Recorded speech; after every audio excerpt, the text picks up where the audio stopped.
Olá pessoal, tudo bem?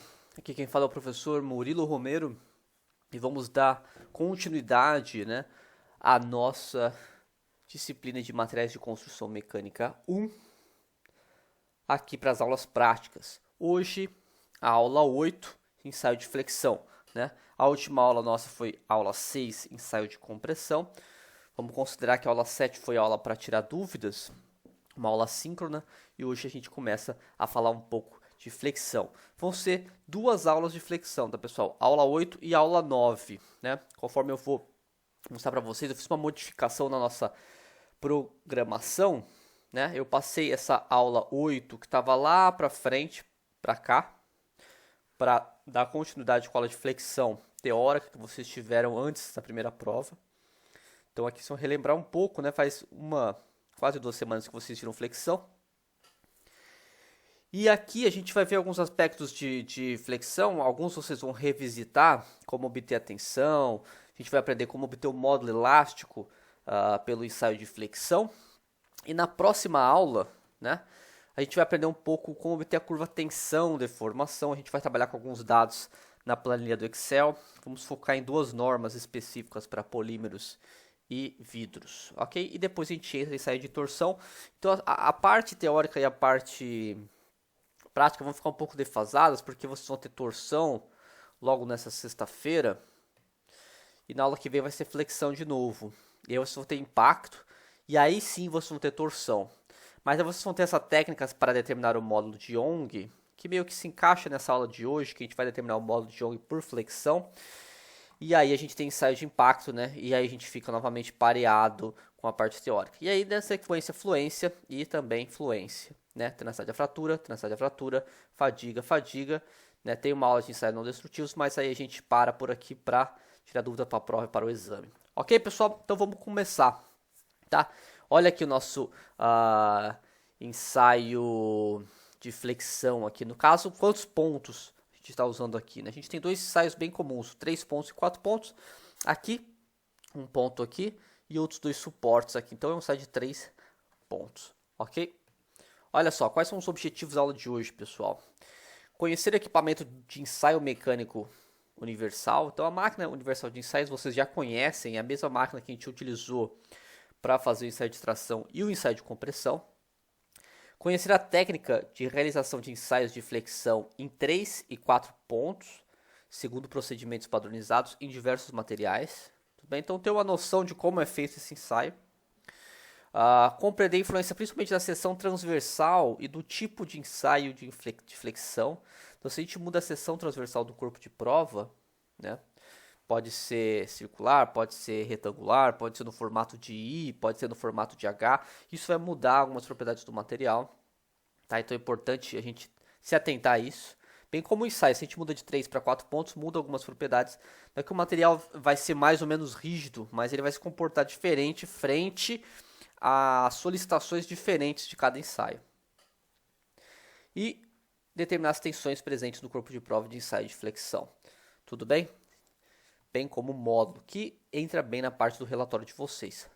Beleza, pessoal? Os tópicos que a gente vai abordar hoje então é o ensaio de flexão, 3, 4 pontos.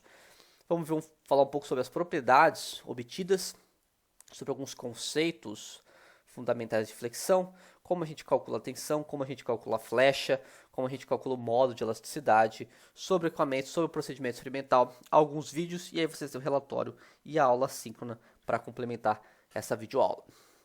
Vamos começar então, eu sempre gosto de começar a aula de ensaios mostrando o ensaio primeiro para vocês verem como é feito, e aí a gente começa a discutir um pouco aqui para onde a gente vai. Deixa eu tirar um pouco do som, senão fica muito alto, como sempre. Se bem que eu acho que esse não tem nem som. Então olha só. A flexure test can be used as a simple method of monitoring quality during a structural fabrication process. Então o ensaio de flexão ele pode ser utilizado aqui, fazendo uma tradução simultânea, como um método simples para a gente fazer uma análise das propriedades aqui, se está de acordo, por um ensaio bem simples mecânico aqui. Percebe que são 3 pontos, 1, 2, 3. Geralmente são esféricos, aqui, cilíndricos, que permitem o movimento aqui da nosso corpo de prova. This is a 3-point bend test specimen. I've measured it up And now 3-point bending test é o teste, o ensaio de flexão em 3 pontos, tá? Bending, né, vem de dobramento, tá, pessoal? I'll put it in the machine and run the test. This test is popular because of the simplicity of both specimen preparation and testing. Então, é um teste bem simples, o que faz ele ser bastante popular. Viram que ele utilizou uma máquina universal de ensaios ali, né, pessoal? Unlike all other tests, gripping of the specimen and the need for end tabs are all non-issues when conducting a flexure test. This test determines how much force a specimen can withstand in the middle when supported at a distance. The specimen is placed symmetrically on the 2 supports.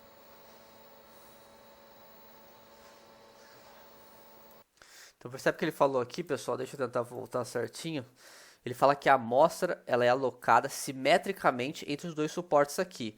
Então a distância entre esse suporte e esse suporte aqui a gente vai chamar de L, ok?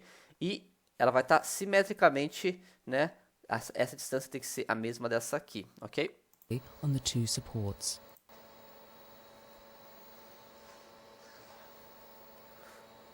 The load is then applied at a specified rate until failure by means of a loading nose brought down just above the specimen mid-span between supports, producing 3-point bending.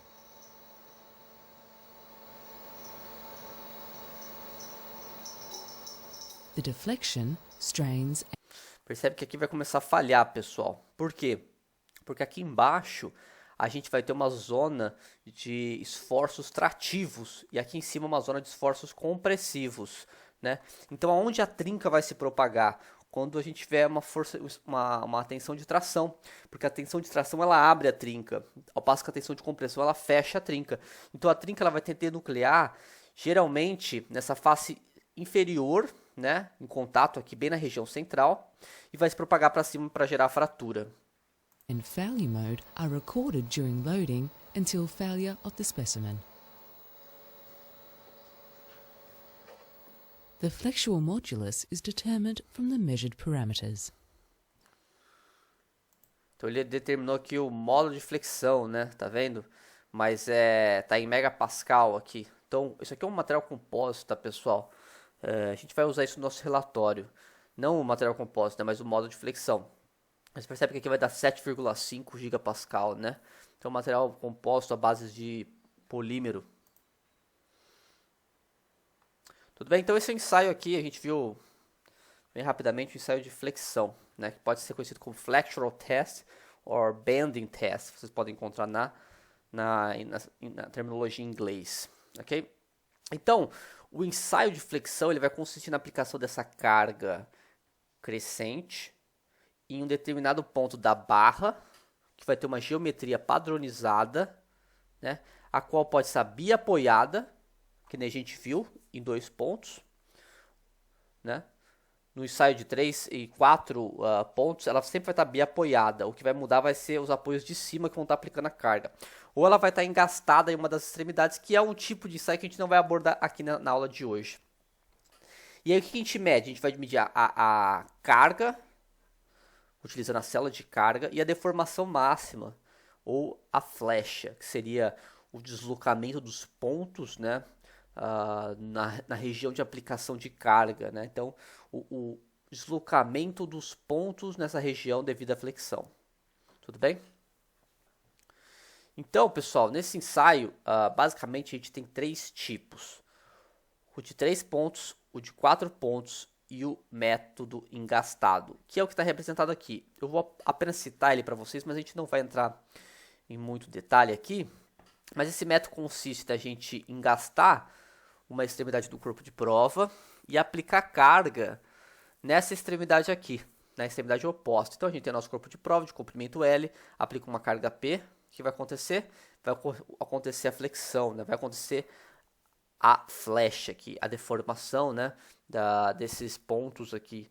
Então aqui era a linha, ele vem até aqui embaixo, né? Então a gente tem a flecha devido à nossa carga aplicada. E a gente vai ter a nossa deflexão da nossa barra. Então, pessoal, esse ensaio, ao contrário do ensaio de tração, a gente vai ter aqui esforços de flexão. E esses esforços de flexão, eles vão acabar incluindo tensões trativas, tensões compressivas e tensões de cisalhamento ao mesmo tempo, né? A gente vai estudar um pouco melhor as tensões de cisalhamento quando a gente for ver o ensaio de torção. Esse ensaio de flexão, ele vai ser muito utilizado na indústria de cerâmicos, em concreto, madeira, materiais duros, por exemplo, ferro fundido que a gente já viu para compressão, lembra? Para a gente obter dados de deformação que a gente não conseguiria obter, por exemplo, se a gente fizesse por ensaio de tração, tudo bem? Os outros dois métodos, o 3 pontos e o 4 pontos, a gente vai ver na sequência. Olha só, o 3 pontos a gente já viu no vídeo, tem um apoio aqui, a distância entre os apoios é L, aplica-se uma carga bem no centro desse L aqui, e a gente vai ter a deflexão, aqui vai ter a flecha, né? O deslocamento ou flecha de flexão em 3 pontos. Tudo bem? Então olha como que acontece com o corpo, né? Percebe? Já em 4 pontos, né, que a gente tem uma barra biapoiada com aplicação de carga em 2 pontos e não em 1. Esses 2 pontos são equidistantes. Tudo bem? Então a gente aqui tem 4 pontos de carga, sendo 2 diretos em cima e 2 reações embaixo. Aqui a gente tem 3 pontos, um direto e 2 reações embaixo. Certo? Veja bem, a gente também tem a nossa flecha aqui, tudo bem? E aqui, pessoal, a gente acaba utilizando esse conceito de A aqui. A distância entre o apoio e a aplicação da carga, né? Ela é igual tanto do lado esquerdo quanto do lado direito, porque tem que ser simétrico.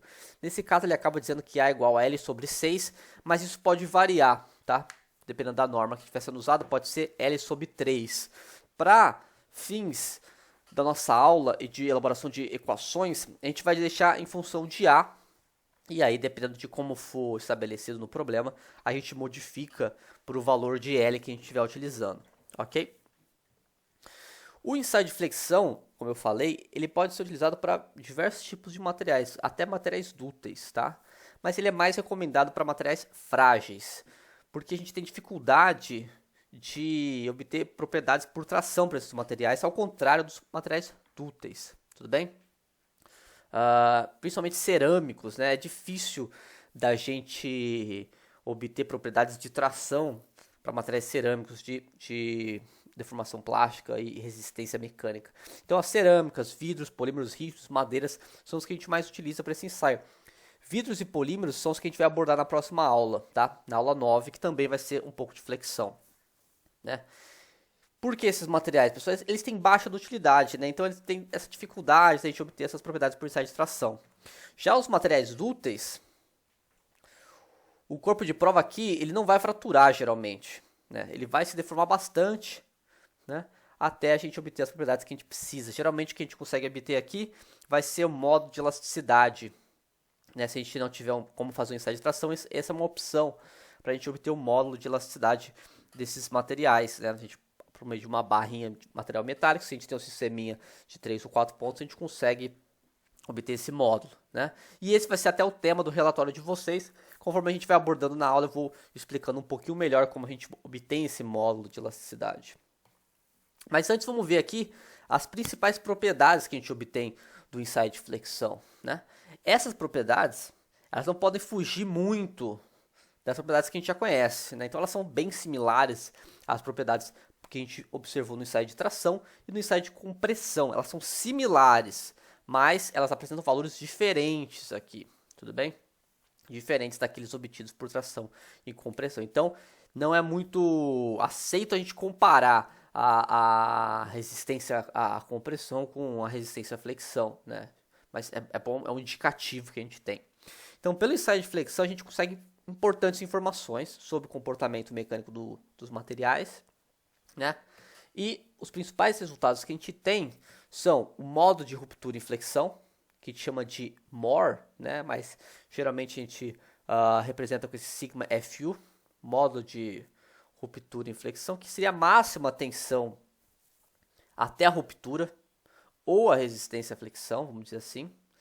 Né? Geralmente é o valor da tensão que vai levar o nosso CP até a fratura, tudo bem? Se a gente não tiver fratura, geralmente a gente pode considerar como máximo o valor da curva, tá? Se a gente considerar, aí a gente geralmente especifica qual foi a deformação adquirida. Às vezes a norma ela especifica para materiais dúteis um limite de deformação, que a partir daí já não tem mais valor prático. O módulo de elasticidade e inflexão, que é até de certa forma o grande foco aqui da nossa aula, que é nada mais nada menos que a relação entre a tensão e a deformação, dentro claro, do regime elástico, igual foi para a tração, tá pessoal? O módulo de resiliência e inflexão, que a gente vai abordar mais na próxima aula, e o módulo de tenacidade e inflexão, que a gente vai abordar mais também na próxima aula. Tudo bem? Essas propriedades aqui, então, antes da gente abordar isso, né? Esse ensaio a gente vai usar muito para especificações mecânicas de componentes, tá? Então, seja um componente que chegou numa montadora, você precisa montar um equipamento, um dispositivo, um carro, sei lá, e você quer testar o lote, né? Você pode fazer esse ensaio de flexão, ter essas propriedades, ter uma boa noção do controle de qualidade, né? Ou até para controle de qualidade de matéria-prima. Se você comprou matéria-prima, vai preparar seu material para ver se está de acordo com aquilo, tudo bem? Ainda além dessas propriedades, a gente tem outras também que eu esqueci de comentar, por exemplo, limite de escoamento em flexão, que é muito parecido com o limite de escoamento em tração ou compressão, que vai representar essa região de transição entre o campo elástico e plástico. E aqui em alguns casos, como a gente não vai ter aquela transição nítida, a gente faz aquela regrinha de referência de 0,2%, pode ser outros valores, pode ser 0,1%, dependendo do material. Que nem vocês viram para a compressão, que para o cobre muda às vezes, né? Para o latão muda. E a gente traça uma reta paralela, a gente pode fazer isso. E a gente também tem o limite de elasticidade e inflexão, que seria similar ao limite de proporcionalidade, né? Onde a gente começa a ter realmente deformação permanente. Mas vamos focar nessas propriedades aqui, tá, pessoal? Olha só, essas propriedades, bem como todas as outras do ensaio de flexão, elas vão depender de diversos parâmetros aqui. Vão depender das características do corpo de prova e das características de operações ambientais. Vamos para o primeiro aqui, características dos corpos de prova. Então, assim como a gente viu para tração e compressão, vai depender do processamento, por exemplo, direção de laminação ou direção de solidificação na fundição. Vai depender da microestrutura, tamanho de grão, essas coisas, né? Se teve tensão residual, se foi feito tratamento térmico. Isso é a base da estrutura dos materiais que vai controlar as propriedades. Tudo bem? Mas o que nos interessa aqui não é a ciência dos materiais, e sim a ciência do ensaio. Então o que nos interessa muito é a dimensão do corpo de prova que a gente vai utilizar. Certo? Principalmente a geometria da seção transversal da amostra, que vai influenciar bastante na resposta dos momentos, do momento de inércia, do momento fletor. Isso acaba modificando os valores lidos de tensão. Da mesma forma, para operações ambientais também podem sofrer algumas influências, por exemplo, manuseio do operador, se for feito em alta temperatura, baixa temperatura, se o equipamento não está bem aferido ou bem calibrado, seja tanto o paquímetro que você mede, seja tanto a máquina de ensaios, tudo bem? Isso vale para todos os ensaios em geral, mas aqui o foco é dimensões do corpo de prova. Por exemplo, olha só, a gente tem aqui uma curva característica do ensaio de flexão para diferentes geometrias de seção. Então, uma seção transversal em I, uma seção transversal retangular e uma seção transversal circular. Então, percebe que o comportamento é diferente, é o mesmo material. É o mesmo material e para uma mesma deflexão, ou seja, uma mesma flecha, né? Vamos pegar essa flecha aqui, vamos supor que seja 10 milímetros, né? Para esses 10 milímetros de flecha, olha só, a tensão para a área circular é menor, essa é maior e essa é maior ainda. Então esse material aqui é mais rígido, né? A viga em I, geralmente ela é mais rígida que as outras duas. O que isso quer dizer? Que ela vai sofrer menos deflexão. A gente pode salvar material, né? Porque ela, olha só, ela tem menos área que os outros. E ela sofre menos deflexão. Por isso que essas vigas em I são bastante utilizadas até. Isso vocês vão ver com mais detalhes, se vocês quiserem, no livro do Amaury. Ele aborda um pouco sobre isso, essas formulações matemáticas. Mas talvez em MSO vocês vejam um pouco sobre isso. Tudo bem? Então, pessoal, os níveis máximos de tensão, e a gente vai ter tensão trativa e tensão compressiva, bem como tensão de desalhamento, mas vamos pensar em tensão. Os níveis máximos de tensão na superfície, no nosso corpo de prova, da nossa barra, né? Pegar uma superfície qualquer aí, perpendicular ao comprimento, ela vai depender da geometria da seção transversal. Então a gente pode ser mais ou menos rígido dependendo da geometria da seção transversal. A gente viu aqui, a retangular aqui é mais rígida do que a circular. Tudo bem? Então, a gente medindo no ensaio de flexão, já consegue perceber um gráfico que a gente consegue, que é o gráfico de carga por flecha, né? A gente viu o que era flecha, a gente viu o que é carga. A carga a gente vai precisar de uma célula de carga para medir. A flecha geralmente vai precisar de um extensômetro. A gente consegue esse gráfico aqui. São basicamente os dados originais do ensaio. Tudo bem? É claro que a gente consegue transformar carga em tensão. A gente vai ver na aula de hoje. E a flecha em deformação. A gente vai ver na próxima aula. E a gente pode até trabalhar com a curva tensão-deformação. Tudo bem? Então a flecha é deslocamento dos pontos de aplicação de carga de flexão. E a tensão, né, é basicamente a carga sobre a área, a força sobre a área, ok? Vamos ver alguns conceitos fundamentais aqui, que talvez vocês já tenham visto na aula teórica, mas sempre é bom revisar, porque são fórmulas bastante fórmula, e às vezes a gente começa a confundir.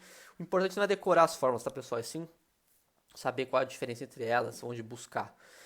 Quando a gente pega um corpo de prova e aplica flexão, a gente vai ter o estado de flexão pura, que nem tá na imagenzinha aqui embaixo, 3 pontos, 1, 2, 3. Certo? Material compósito. Aqui a gente tem 3 pontos aqui. Somente um momento fletor está agindo sobre o corpo. Certo? Somente um momento fletor. O que seria esse momento fletor? Né? É um esforço de giro, vamos dizer assim. Um esforço de giro da seção transversal, que ele vai tentar equilibrar o efeito da flexão. Então vai gerar cargas aqui, forças e tensões nessa seção transversal. Esse momento fletor ele vai agir ali tentando equilibrar esse conjugado externo de forças aplicadas, né? Então o momento fletor é o momento que resulta das forças normais que vão estar atuando na seção transversal do nosso corpo. Tudo bem? Então a gente vai ter um momento fletor aqui, certo?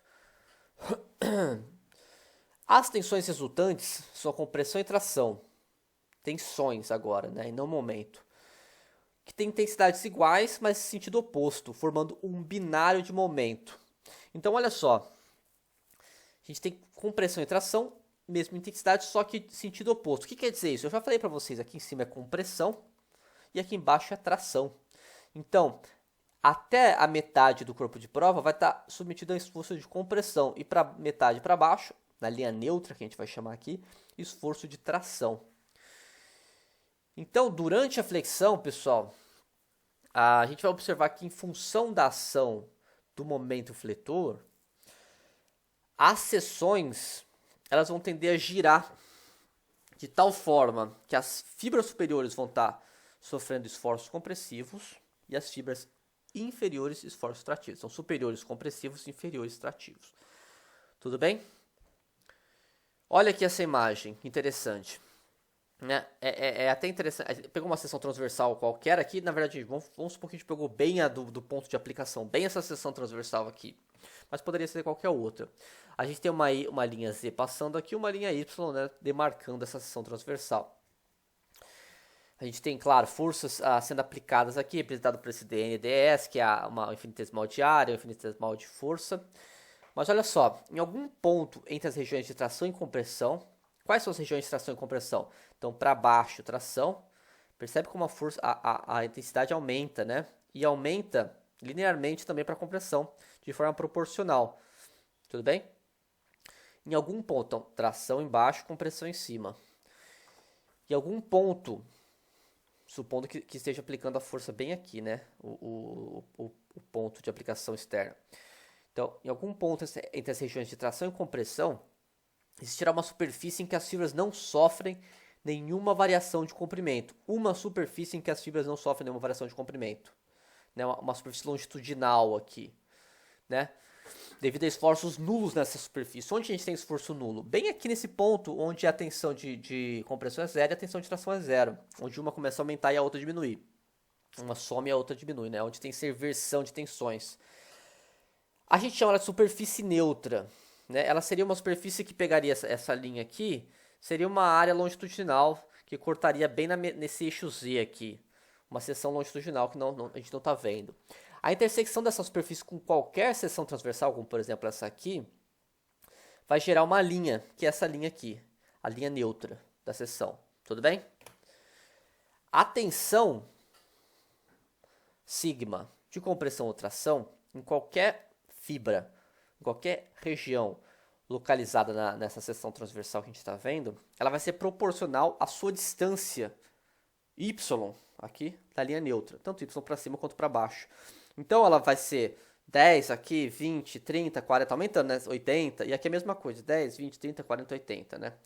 Tudo bem, pessoal? Então a nossa tensão ela vai variar. O que nos interessa aqui? Basicamente a tensão no ponto máximo, né? Ou na superfície. Essa é a tensão que vai nos interessar. Tanto compressiva quanto trativa, mais atrativa porque a trativa abre trinca que vai levar a falha. Então a tensão, pessoal, ela pode ser dada, né, pela seguinte equação. A tensão por instante de flexão pode ser dada pela seguinte equação, a gente considerando, é claro, em qualquer ponto aqui, né, MF, que é o nosso momento fletor, a gente já comentou um pouco sobre o momento fletor, ele está representado aqui por essa seta aqui no sentido anti-horário. Claro que é um infinitesimal aqui, né?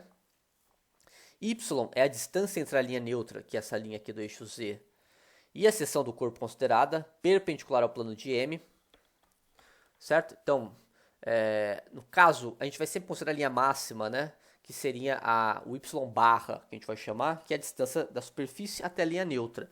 Mas nada nos impede de querer calcular nesse ponto aqui, ou um pouquinho mais para baixo, ou aqui em cima, ou aqui, né? Então, de acordo com o Y que a gente vai utilizando, essa distância vai modificar, né? Então, o que a gente pode observar? Se Y for igual a zero, ou seja, exatamente na linha neutra, a tensão é zero, né? O valor da tensão é zero. E se o Y for negativo, a gente vai estar trabalhando para cima, né? Então, o referencial nosso positivo é para baixo. Então, para cima é compressão, o Y é negativo. Para baixo, ele é positivo. Tudo bem? E se a gente fizer o Y igual ao Y da linha neutra, ou Y barra, que a gente vai chamar, a gente vai estar na superfície externa, tanto superior quanto inferior, ou seja, compressão e tração respectivamente, no ponto que a nossa tensão vai ser máxima aqui. Então a gente vai ter o MOR lá, lembra? O valor máximo de tensão de tração ou compressão nessas fibras externas do nosso corpo de prova no ensaio de flexão. E por último, tá? O IZ, né? Que é o momento de inércia da seção em relação ao eixo da linha neutra. Você lembra que é o momento de inércia, né? Você deve ter visto em estática. O momento de inércia ele vai refletir para a gente a resistência da seção transversal ao giro, né? Trabalhando com flexão aqui. Então, a resistência da seção transversal ao giro na deformação à flexão. Tudo bem? Então, a resistência da seção transversal ao giro na deformação à flexão. A gente pode também chamar o momento de inércia de módulo de rigidez à flexão da viga. Vocês podem ouvir falar também. E é claro, pessoal, se já ficou claro para vocês, tanto o Y quanto o IZ vão depender de duas coisas aqui. Do formato, né, da seção transversal. Na verdade, o Y e o IZ vão depender do formato da seção transversal, ou seja, são função da geometria, né? Então a tensão também porque a tensão é dada em função desses dois. E o nosso momento fletor vai depender do tipo de ensaio, se é de 3 ou se é de 4 pontos. Então a gente vai ver que a gente tem várias fórmulas para tensão aqui, o que vai depender do tipo de ensaio que a gente está trabalhando. Então, por exemplo, olha só, seção quadrada e seção circular. Vamos tirar algumas informações aqui, né? Posição da linha neutra em milímetros e momento de inércia em relação ao eixo. E aqui ficou ao eixo ZLN, mas o momento de inércia é o I, tá, pessoal? Então, o eixo ZLN, aqui ele chamou a linha neutra de ZLN. Olha só, para a seção quadrada, se a gente sair aqui da linha neutra e vir tanto para a superfície superior ou inferior, a distância vai ser h sobre 2, considerando uma altura h do nosso corpo de prova retangular e uma geralmente de largura b, que são o que nos interessa. Se a gente vai para o diâmetro, um diâmetro d, né, que corresponde a uma altura também D, e a uma espessura B, mas a gente vai chamar de D. A nossa posição da linha neutra, essa distância da linha neutra até a superfície, é igual a D sobre 2, ou igual ao raio, se vocês preferirem. Já o momento de inércia, e aqui vocês vão ter que lembrar lá de estática, para uma seção quadrada, na verdade, não é, aqui está errado, pessoal, não é quadrada, é retangular. Se fosse quadrada ia ser B a quarta ou H a quarta aqui. Seção retangular, então B vezes H ao cubo sobre 12, né? E se for uma seção circular, πd a quarta sobre 64. Aqui é claro, a gente pôs poderia ser π r a quarta, e aí não teria o 2, 4, 8, 16, ficaria sobre 4, πr a quarta sobre 4, eu acho, né? Bem, enfim. Então, olha só para a gente se situar aqui. Esse y barra é a distância entre o eixo, esse eixo ZN, ou a linha neutra, e a seção do corpo onde a máxima tensão é aplicada, né? Ou seja, a superfície. H é a altura do corpo de prova, B é a largura do corpo de prova e D é o diâmetro do corpo de prova. Tudo bem? Então, beleza, olha aqui, vamos voltar aqui atrás. A gente tem o I e o Z, a gente precisa achar o MF. O MF ele depende do tipo, percebe que está até azul, porque ele vai depender se é 3 ou 4 pontos que a gente vai aplicar. Então, vindo aqui, para o ensaio de flexão em 3 pontos, vamos analisar ele primeiro. Um ponto aqui, um ponto aqui, um ponto aqui. A gente está aplicando P de carga, a resposta vai ser P sobre 2 para cá e P sobre 2 para cá. Então, os esforços de equilíbrio nos pontos de apoio em função da carga aplicada P. Distância entre os pontos de apoio L, como é centrado, L sobre 2, L sobre 2. Tudo bem? Se a gente fizer aqui o cálculo dos momentos fletores, né? A gente faz vários cortes na seção, então faz um corte aqui, depois faz um corte aqui. Como ele está em equilíbrio, tem que ser igual a zero, a soma dos momentos. Né? Vocês podem conferir isso lá no livro do Amaury, ele faz passo a passo isso. A gente vai chegar que o momento fletor máximo aqui é PL sobre 4, tudo bem? Que é bem no centro onde a gente está calculando, para o ensaio de flexão em 3 pontos, tudo bem? Então, P, que é a carga, L, que é o comprimento, sobre 4. Se a gente for para o ensaio de 4 pontos, vamos ver com calma. Então, aplicando P sobre 2 aqui, P sobre 2 aqui. Em alguns lugares, pode ser que eles indiquem aplicando P e aplicando P. Nesse caso, a resposta vai ser P e P, mas aqui é P sobre 2, que é a soma da P. P sobre 2 como resposta, né? Comprimento L, a distância entre o apoio e a carga aplicada é A, tanto na esquerda quanto na direita, tudo bem? Então aqui no centro é L menos 2A, tudo bem? Então se a gente fizer um corte aqui, né, e um corte aqui, é claro que é simétrico, a gente vai obter o momento fletor aqui de acordo com o comprimento, e o máximo valor aqui no centro vai ser P vezes A dividido por 2, onde P é a carga aplicada, L é o comprimento entre dois apoios e A é a distância mais próxima entre um dos apoios e o local da aplicação de carga para o ensaio de flexão de 4 pontos. Então, beleza. Tem o momento de inércia, temos o Y e temos o momento fletor. De forma rápida, eu já vou substituir, e olha só, já está corrigido aqui, retangular. Corrigindo aqui para a gente achar a tensão, se a gente substituir naquela fórmula lá, a gente vai ter que o ensaio de flexão em 3 pontos tem essa equação aqui, 3PL 2BH ao quadrado. Para a seção circular vai ser 8PL π d ao cubo. Para de 4 pontos, 3PA BH ao quadrado. E para de 4 pontos circular, 16PA π d ao cubo. Percebe que as de 4 pontos sempre vai ter em função do A aqui. E as de 3 pontos não, porque a gente não tem essa medida para esse ensaio. Se a gente considerar o P máximo, ou P de ruptura, a carga na ruptura, a gente vai obter o módulo de ruptura e flexão, tudo bem? Mas em geral essas cargas aqui, essas equações são válidas dentro do campo elástico, tá pessoal? E aqui é importante ressaltar o seguinte, que o valor do módulo de ruptura que a gente vai obter, né, que é a tensão basicamente dita aqui, elas são maiores que o valor real, tá? Então elas são maiores que o valor real. Então se deu 800 megapascal, quer dizer que a gente está superestimando isso. Pode ser que seja 750. Então, a gente tem que colocar alguns fatores de segurança quando a gente for aplicar esse tipo de ensaio. Tem que ter um pouco de pé atrás, tem que ser um pouco conservador aqui. Por que ele é maior, pessoal? Porque nessas formulações a gente acaba ignorando aspectos internos do corpo de prova, como inclusões, defeitos internos, segregação. Isso até de certa forma vale para os outros ensaios, mas aqui a gente tem que ter um pouco mais ser mais cauteloso aqui. Mas tudo bem, mas vamos para a aula aqui, ficar tranquilo com relação a essas são as equações. Da mesma forma, a gente pode calcular a flecha. Geralmente a flecha já é medida no ensaio, né? A gente não precisa calcular. Mas eu quero apresentar isso que vai ser importante para o relatório de vocês para a obtenção do módulo de elasticidade. Então, por formulações matemáticas, a gente pode obter a flecha em função aqui do módulo de elasticidade, que a gente vai precisar calcular, do momento de inércia, ou seja, vai depender novamente da seção transversal, né? E aqui tem um x, né? Esse x vai corresponder à distância ao longo do comprimento L a partir de um dos apoios. Então, só para a gente situar bem claramente aqui, a gente consideraria x igual a zero aqui, onde está z igual a zero, e andaria nessa direção aqui até chegar no x igual a L, tudo bem? No caso ele considera z, mas a gente vai apresentar como x aqui, tudo bem? Voltando lá na frente, essa é a equação que a gente tem para obter a flecha, né? E aí para o ensaio de flexão em 3 pontos e 4 pontos, isso vai mudar, né?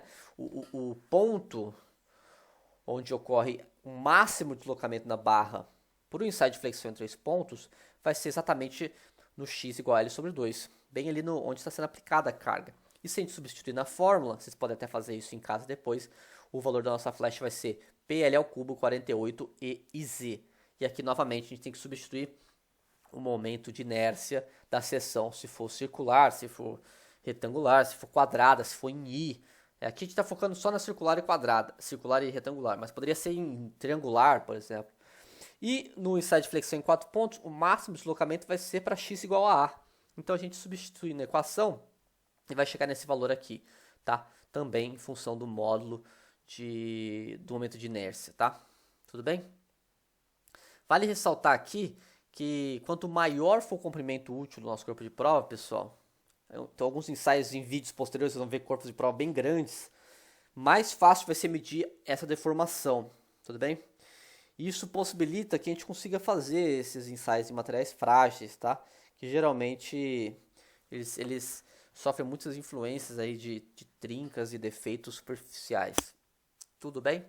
Então obtivemos aqui, se a gente substituir os valores da flecha aqui, né, pelos módulos, basicamente a gente vai só colocar o IZ da seção retangular e circular, tanto para de 3 pontos quanto para de 4 pontos, a gente vai obtendo esses valores aqui, né? Então, novamente, para 4 pontos vai estar sempre em função de A aqui, como é circular vai ter sempre o diâmetro, tudo bem? Então você tem esses pontos aqui, se é diâmetro é circular, se tem o A é 4 pontos, né? Se não tiver nenhum dos dois, a gente vai estar trabalhando com 3 pontos retangular.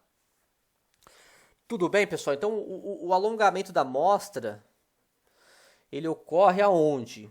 Na direção perpendicular ao movimento da travessa da máquina, né?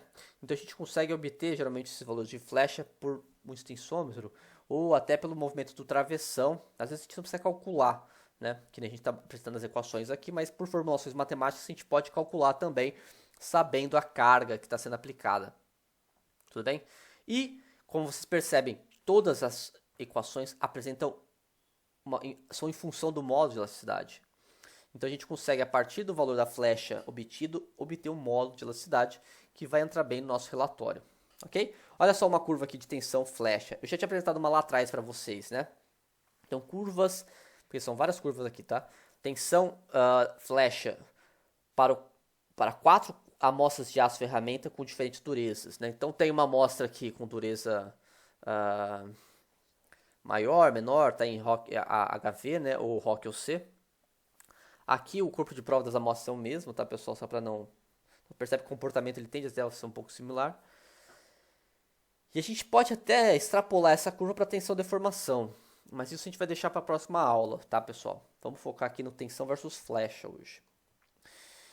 E como é que a gente obtém um módulo de elasticidade, né? Então vamos pegar, por exemplo, 3 pontos, e aí vocês podem expandir 3 pontos, 4 pontos, engastados, se vocês quiserem, e uma seção retangular. Então a gente tem essa fórmula aqui que a gente pegou lá atrás.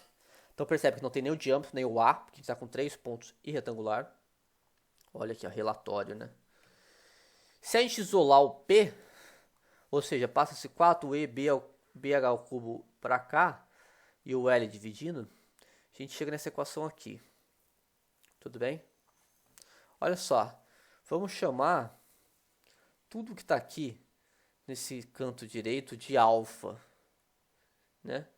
A gente começa a chegar numa equação linear, né? Porque isso aqui, ó, B, H e L não muda, 4 não muda. O modo de elasticidade também não muda do material, não é uma variável. O que vai mudar vai ser a flecha, que vai ser a resposta à nossa carga. Percebe que é bem parecido com a lei de Hooke, né? Tensão, deformação, módulo, né? E o alfa a gente definiu então como sendo isso aqui. O que seria o alfa? Então seria o coeficiente angular da nossa curva carga flecha. Olha só, carga que é dada em kN e flecha em milímetros. Esse alfa seria exatamente o coeficiente angular. Então olha só, uma vez que a gente obteve o alfa, a gente sabe o comprimento entre os apoios, o L, sabe a largura e sabe a altura, a gente consegue obter o nosso módulo de elasticidade. Então isso vai ser basicamente o relatório de vocês, tá, pessoal? Tudo bem? Então a gente consegue obter o módulo de elasticidade a partir da equação da flecha e a partir de gráficos desse tipo. Ok? Então era isso que eu queria passar. Essa aula ficou com 41 minutos, 42 minutos. Isso que eu queria passar para vocês na primeira parte da aula. Foi uma parte mais conceitual. Algumas coisas talvez tenham até sido repetido da parte teórica, mas é sempre bom relembrar. A gente aprende muito com a repetição também, tá, pessoal? Na segunda parte a gente vai falar um pouco mais do ensaio. E eu vou apresentar alguns vídeos para vocês e dar aquele passo a passo, né, que a gente geralmente utiliza para as aulas aqui de MCM. Ok? Então, respirem fundo, tomem uma água e vamos para a segunda parte da nossa aula, pessoal.